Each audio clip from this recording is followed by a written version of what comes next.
I only agreed to hitch up that trailer because the offer came too quickly on a busy night. $1,000 in cash to tow a light, almost empty trailer for less than 300 meter.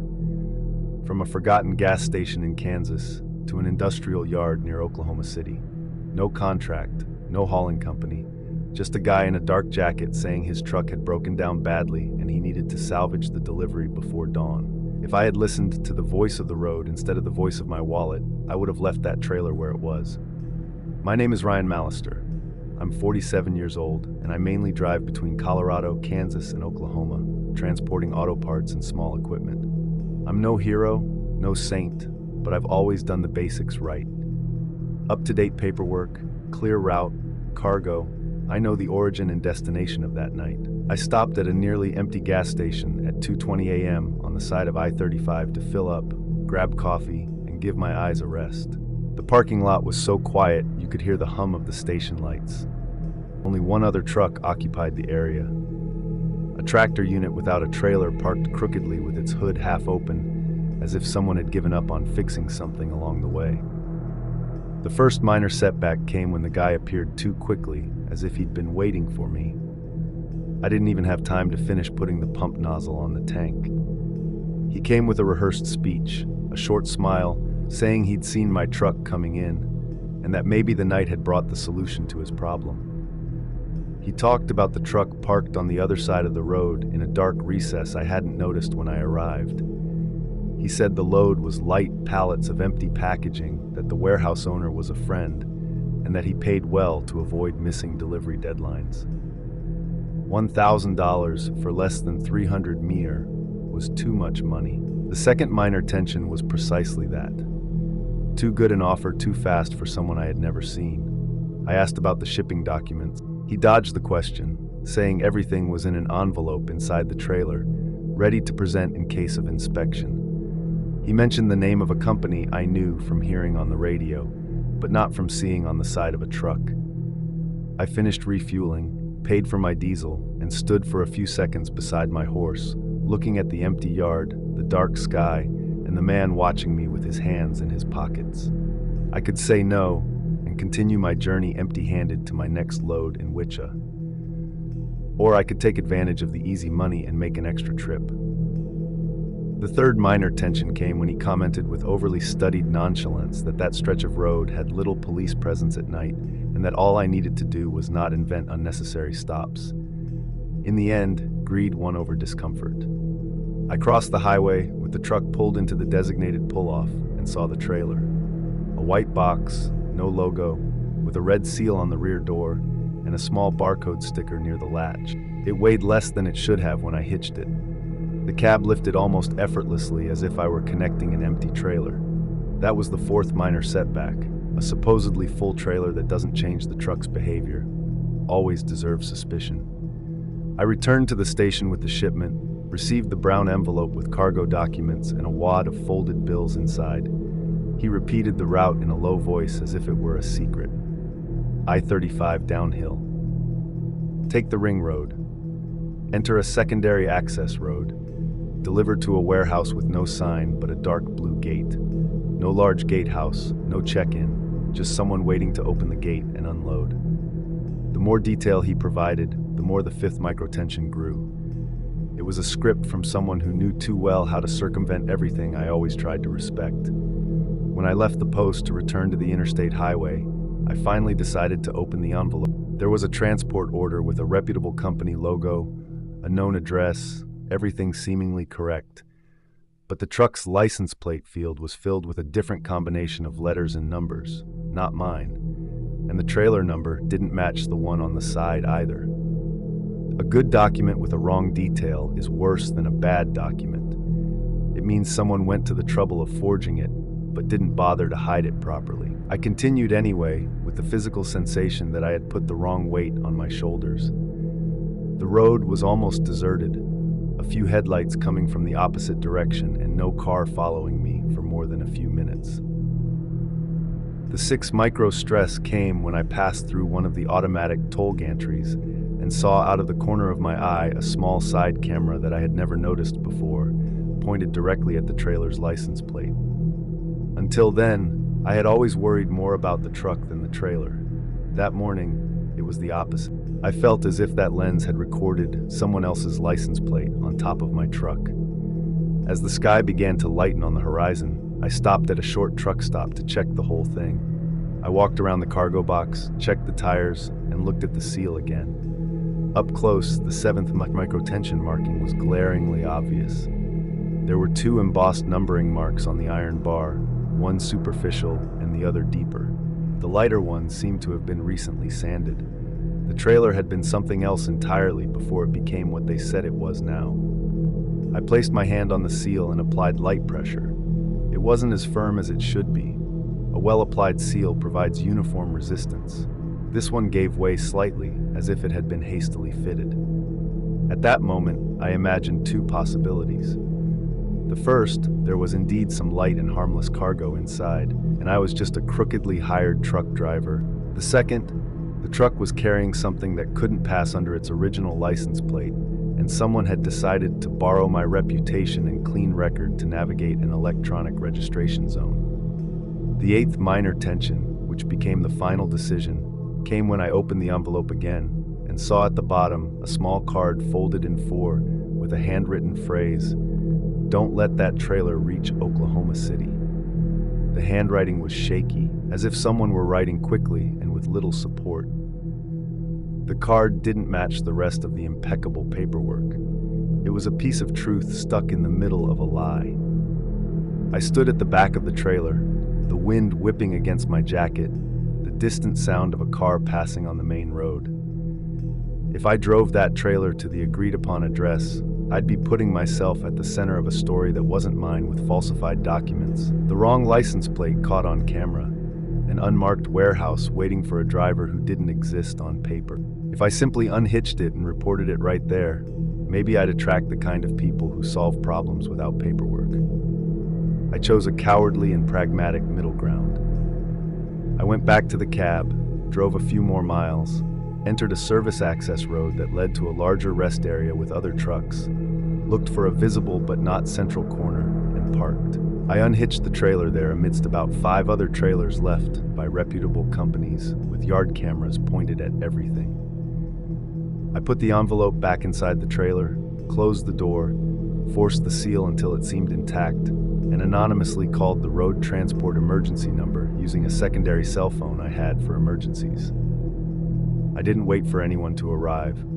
I hitched my truck to another empty spot in the yard, simulated a maneuver, re-entered the interstate, and drove away. A few hours later, on the radio, I heard another trucker mention a problematic trailer held in a yard in Oklahoma, with police and inspectors around, but no identified responsible driver. I didn't ask for detail. I didn't want to know if it was the same trailer. I didn't want to know what was inside. Even so, to this day, when I remember the note telling me not to let the trailer reach Oklahoma City, I feel a strange pressure in my chest. I could have simply torn it up, pretended I didn't see it, and shifted the responsibility onto whoever paid me. But the road teaches you something that no contract can contain. Some cargo isn't worth the risk, even if it reaches its destination without anyone stopping you. In the following days, some details began to emerge in conversations at the gas station. An acquaintance commented in a roadside cafe that interstate inspection was on top of a scheme involving the swapping of license plates between white trailers without logos used to move merchandise that couldn't appear on the invoices. He spoke of trucks that always traveled at odd hours using third-party trucks to cross areas with cameras. I started paying more attention to large parking lots. I saw trailers left too loose, waiting for someone to arrive in a hurry. Envelopes handed out quickly, wads of cash passed from hand to hand without a receipt. Things that had always been there, but that I had never looked at with the right filter. That episode changed that filter. I also changed the way I approach impromptu offers before. I only assessed whether the route made sense and if the price covered the hassle. Now the list is different. I want to see the documentation before hooking up. I check the license plate, compare the trailer number, check if the seal looks original, and observe where the person offering the service comes from. If they show up from a dark corner of the yard when I stop, that's reason enough to refuse.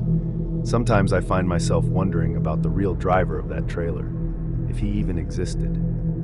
If he agreed to the scheme out of necessity or choice. If he was threatened. If he abandoned it because he realized the magnitude of the problem too late. Maybe the handwritten card was his. Maybe it was from someone inside the warehouse trying to prevent another innocent person from arriving with that trailer at the wrong door. I'll never know. What I know is that in that early morning, I was the weak link in a chain of people who knew exactly what they were doing. The guy in the dark jacket could disappear. The warehouse owner could say he'd never seen that trailer. The company whose logo was copied onto the papers could prove that none of their vehicles had passed through there. In the end, the only name that would appear linked to the route would be mine, recorded at toll booths, gas station cameras, and maybe on some form filled out under pressure. The road is wide, but the funnel of responsibility is always narrow. At most, one name fits at a time. That night, that name almost became mine. Since then, $1,000 in cash on a silent night has stopped seeming like an opportunity. It's become a warning. Some offers on the road aren't jobs, they're tests, and I don't intend to fail again. If you're enjoying these chilling stories, don't forget to like and subscribe to the channel. Turn on notifications so you don't miss any more terrifying tales to come. Now, get ready for another journey down dark and mysterious roads. Good evening, my name is Robert Stevens. I'm 41 years old, and I spend most of my life between repair shops, yards, and gas stations on I-20 and I-10. I'm not the type to like documenting everything, but after what happened in Van Horn, I realized that sometimes the only thing that protects a driver is writing down what most people prefer to pretend doesn't happen. That week, I was hauling a full truckload of electronics from Atlanta to Phoenix, crossing Texas along a road everyone knows by heart. It was a good contract, a tight deadline, payment tied to perfect delivery without damage or delay. The kind of trip where any stop outside the agreed-upon schedule irritates the shipping agent on the other end of the line. I had been meticulously monitoring my schedule, fuel consumption, and rest stops, almost to the point of excessive worry. The company had recently implemented a new tracking system, complete with automatic messages whenever the truck deviated from its ideal route by even a few minutes. It felt like I was carrying a monitor strapped to my back at all times. After Abilene, the traffic thinned out. It was late at night turning into dawn. That long stretch of asphalt, almost empty, where your own headlights seem like the only living thing in the landscape. Your mind starts working harder than necessary when the road gets too quiet. I had already decided that I was going to sleep in Van Horn at a large gas station I knew well, with a well-lit yard and truck traffic at all hours. Nothing fancy, but with ample parking, a decent bathroom, and a small shop open late. It was the kind of place where you feel you're not completely I arrived at the gas station after hours of almost hypnotic driving on the straight road. I slowly entered the yard, looking for a space to park the truck without bothering anyone. White light, full pumps, some trucks turned off, others idling with that deep rumble in the background. Normal routine for this time of day. That's when I saw something that shouldn't exist. In the right-hand row, there was a truck identical to mine. Same cab color, same stripe on the side, same company logo on the trailer. The kind of similarity you see in a large fleet, but which takes on a different weight when you know there shouldn't be another one like it on that stretch of road. My first reaction was to rationalize. I thought it was another truck driver from the same company, coming from the opposite direction, perhaps on a crossing route. But the more I looked, the more the details uncomfortably coincided. It wasn't just the visual aspect. It was the combination of small signs, as if someone had copied my vehicle piece by piece. I stopped at the license plate level. The plate was identical. The same letters, the same numbers, the same tag stuck to the bumper. It wasn't flinching, it was an exact duplicate. I stood there for a few seconds with my foot on the brake, feeling the engine vibrate and trying to process what I was seeing. I parked my truck further away, always keeping the other person in my sideline of sight. I turned off the engine but kept the key in my hand as if I might need to leave at any moment. The micro-tension didn't come from noise, movement, or physical threat. It came from the idea that someone was on the road using my vehicle's identity. I left the cab pretending to follow my usual routine for a rest stop. I went to the store, used the bathroom, washed my face, got coffee, everything on autopilot, but with half my attention outside, staring through the glass wall and the reflection of the lights. The twin truck remained there, silent with its dark cab. When I returned to the yard, I noticed a new detail. The identical truck now had a small adhesive sticker in the lower corner of the windshield on the driver's side. It was an internal company inspection sticker with a printed code and a recent verification date. The problem was that the code was familiar. I had seen the same sticker a few hours earlier in a photo sent by the maintenance department to confirm that my truck's inspection was up to date. In the message, the coordinator said that I should go to a specific branch on my return to renew the sticker physically, because the previous batch had been issued with a printing error. It was supposed to mean I didn't have that sticker on yet. The micro-tension gained momentum. If I hadn't yet visited the branch and the truck in the photo was mine, how could the same label already be stuck on an identical vehicle parked at the same gas station as me? It wasn't a coincidence. It was identity theft. I watched from a distance for a few minutes. No movement in the cabin, no doors opening, no shadows passing. The trailer appeared to be sealed just like mine, with a numbered seal on the center bar. From afar, any routine inspector would see two perfectly legal trucks from the same company at a busy checkpoint. I went back to my truck and got in without slamming the door. I turned on the dashboard, checked the tracker and messages. No new alerts, no strange notifications in the system. I was the only company vehicle in that region. It was as if the other vehicle didn't exist for the computers. I picked up my phone and opened the trip history. Departure time, stop time, fuel consumption, everything normal. If someone had been using my vehicle registration number for a parallel route, there would have already been some discrepancy. In theory, the system was clean. In practice, there was another truck with the same license plate just a few meters away. The decision not to ignore what I saw came when I noticed a specific movement. A dark pickup truck circled the yard, slowed down as it passed the twin truck, and stopped a few seconds behind it as if aligning a coupling point. There was no hitch there, nothing to tow, but the driver seemed to be measuring distance and angle. The pickup truck drove away slowly, without refueling, without parking, without anyone getting out. It was as if he had only gone to check if the vehicle was in the agreed-upon place. My stomach started churning along with all the possibilities that behavior suggested. I imagined a scenario where instead of another company truck on an official route, it was a clone truck using the same visual and documentary identity as mine to pick up cargo from some yard or pass through inspection with less risk. If there was a problem, the records would point to me. The early morning hours wore on and sleep wouldn't come. Every truck that entered or left the station seemed like a potential point of contact for the scheme. The twin remained there silent like a parked body awaiting instructions. I stared at the cab's roof, calculating the risks, who to talk to, what to say, how to prove that a vehicle parked a few meters away wasn't official, when everything about it screamed legality. Around 3 in the morning, the situation changed subtly. Someone started the cab of the twin truck. The low-beam headlights came on. The taillights flashed. The engine idled. There was no long warm-up, no light test. It was the posture of someone who was sure the vehicle was ready.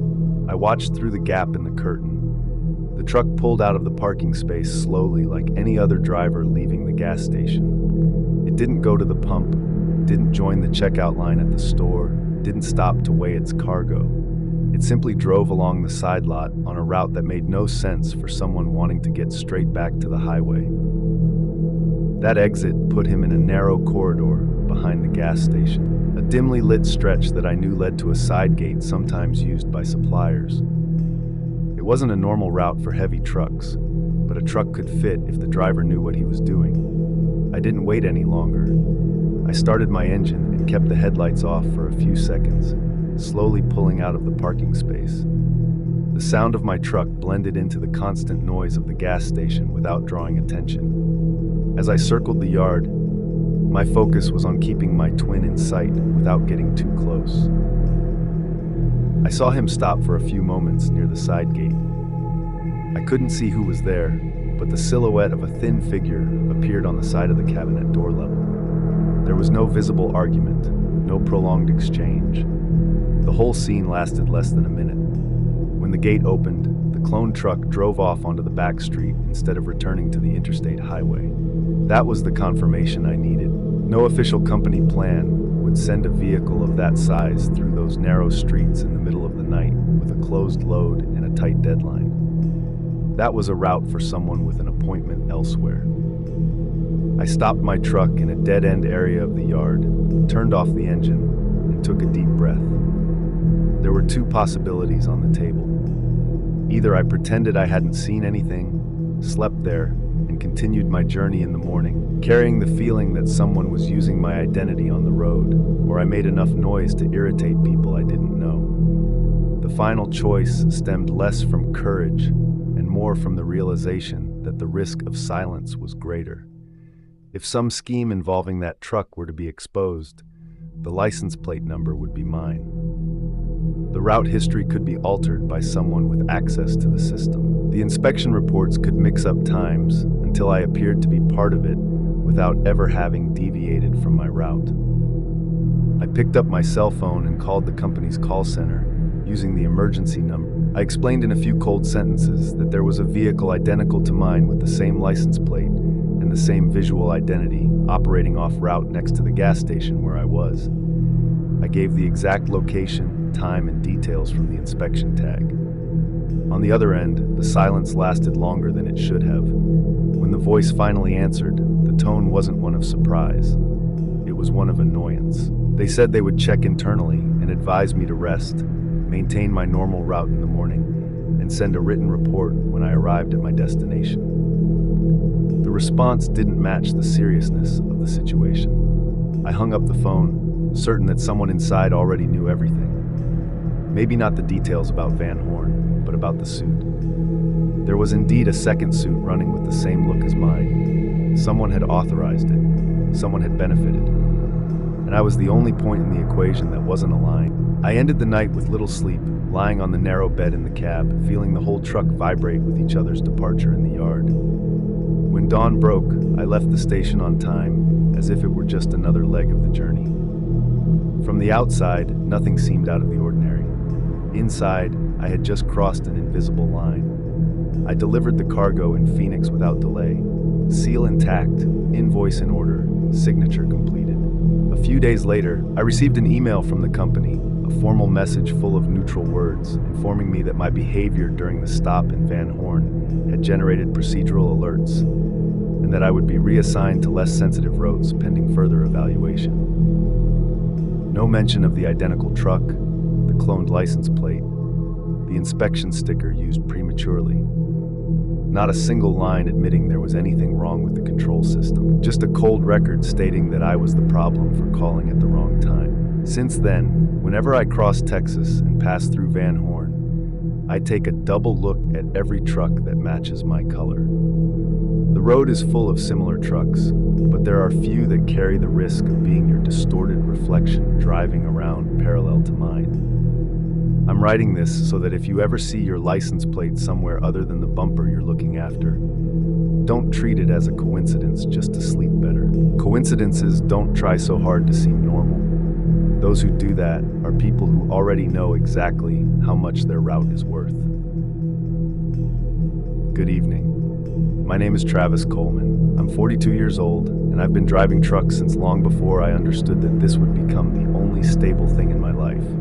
I'm sending this account because what happened to me has nothing supernatural or like a road legend. It's worse. It's something any driver can fall into without realizing it. And when you understand what's happening, it's already too late to turn back. I had accepted an urgent load from Amarillo to be delivered to Memphis. Tight schedule, high value, and straightforward instructions. The kind of job you take when you need to make ends meet without extra debt. I'd been driving alone for almost 15 hours, but my head was clear enough to notice when things started to go wrong. The first minor setback came from such a simple detail that I thought I'd misread it. The order number printed on the delivery note code seemed to contain one more hyphen than the contracting company's standard. But that wasn't a reason to stop the trip. I kept going because on the road, you learn to ignore what doesn't affect the truck's movement. My second minor setback came when I received a message telling me not to answer unidentified calls until the delivery was complete. It was too specific a request to be normal, but I didn't take it as a warning. I thought it was just paranoia from some new operator trying to seem important. When I crossed the Tennessee border, my onboard computer beeped with a red call light. It was the company that supposedly issued the order. I answered, and that's when everything fell apart. The voice on the other end said with the utmost nonchalance that there was no order under my name, no transport request, no shipment initiated, nothing. I remained silent, gripping the steering wheel and feeling the engine vibrate without actually hearing it. I asked the attendant if she was sure. She repeated coldly. I asked if someone could have used their internal system. She said that was impossible, that any transaction would be recorded with the date, time, password, and identification, and that my name hadn't even appeared in the last 5 days of operation. The third minor setback came when I asked if I should return the shipment. She replied that there was no shipment, not in their system, neither destination nor origin, just silence. And before I could insist, she ended the call telling me to contact my shipping company and confirmed that I wasn't a victim of, but I knew it wasn't my original company. I was doing independent freight work. One of those picked up on a third-party platform that had never let me down, at least not until now. I hung up the phone and felt something I don't often feel.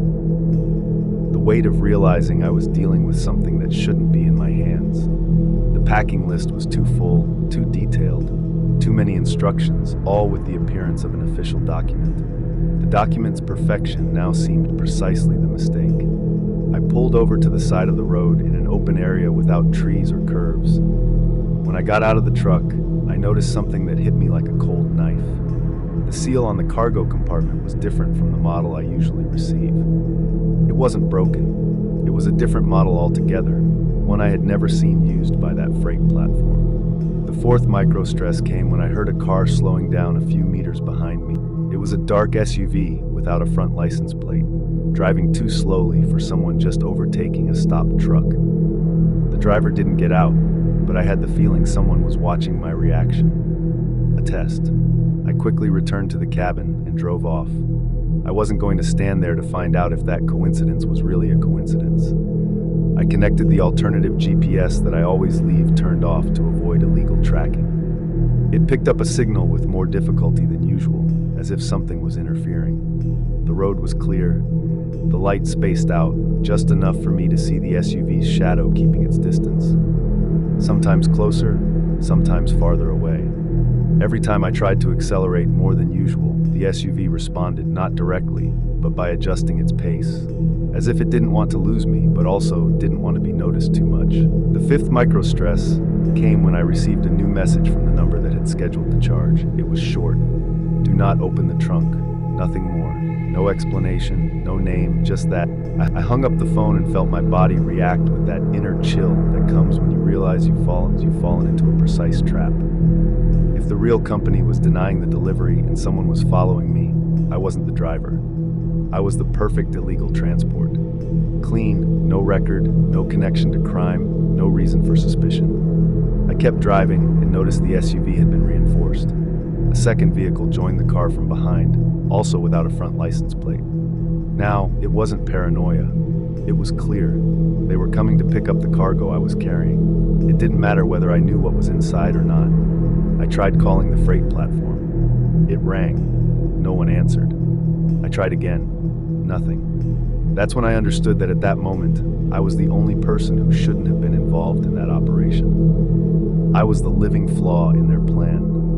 While I was thinking about what to do, my rear view mirror caught something that made everything worse. The SUV turned on its headlights for the first time, not to illuminate, to signal. 2 long flashes, 1 short one. Communication codes used by those who don't want to talk on the radio. The 6th microtension came when I realized they weren't trying to stop me immediately. They were forcing me to continue, probably to a point where they could isolate the truck without witnesses. A prearranged point, a point where I would disappear without a trace. It was here that I made the only logical decision. I needed to get off the predictable route. I swerved sharply onto an almost obscured exit, a narrow access road used more by farmers than by any other driver. The SUV was delayed by a few seconds, just enough for me to get ahead. This maneuver forced their GPS, whatever they were using, to recalculate. This gave me an advantage, but not for long. 30 seconds later, I saw the pair of headlights reappear behind me, more aggressive now, faster, more certain that I wasn't cooperating. I continued along a stretch of firm ground, a rural road with no lighting. The truck was shaking as if it were going to fall apart, but I knew that the worse the terrain, the harder it would be for them to accelerate safely. The problem is that rural roads were also perfect for ambushes. When I turned left at an improvised intersection, I noticed a row of silos in the distance. Nothing else. No houses, no traffic, no truck drivers, no gas stations. If I stopped there would be no one to help me. The 7th microvoltage occurred when I looked at the dashboard and noticed the tank was lower than I remembered. It didn't make sense. I had filled up hours before. Then I understood someone had tampered with the meter to force me to follow the original route where there would be a safe point for them to take the load. Now, I was off course, so their plan needed to change, and I needed to get somewhere with people before the gas really ran out. The country road opened up to an abandoned industrial area, warehouses, sheds, rusty platforms. Everything looked like the ideal place to transfer cargo without witnesses. The SUV slowed down behind me, keeping the pursuit under control. They were waiting for me to make the mistake of stopping. The 8th microstress came when a 3rd vehicle appeared from the side, blocking part of the warehouse exit. It wasn't a coincidence. They knew where I could escape. That's when I made my final decision. I engaged the gear, accelerated as much as the truck could handle, and rammed the beast into the opposite exit, breaking through an old fence and returning to the main road about 2 kilometers ahead. The SUV tried to keep up, but it lost time swerving around the downed fence. The 2nd vehicle got stuck. The 3rd couldn't turn fast enough. This gave me the only thing I needed: minutes. I used those minutes to reach a small, well-lit 24-hour gas station with cameras and people coming and going. I parked the truck in the most visible area possible and turned off the engine. My breath was still in my chest, as if I had run for miles. I knew that if they wanted the cargo, they wouldn't recover it there. Not with so many witnesses, not with a recording, not with the risk of someone seeing the license plate, faces, or movement. I stayed inside the gas station store for 4 hours. When I finally mustered the courage to leave, the truck was intact. Nobody had touched it. I didn't touch the cargo. I didn't open the trunk, and I don't want to know what I transported that night. The following morning, I reported everything to the highway patrol, then to my transport company, then to the insurance company. There was no satisfactory response from anyone. The only thing clear is that someone fabricated a delivery that was too perfect to go unnoticed. And I was chosen simply because I was driving alone and didn't ask questions. I never again accepted a load without direct confirmation from the contracting company. I never again ignored small details, because in the end, the only thing that saved me was not being where they expected me to be. And this story only exists because I took the wrong exit at the right time.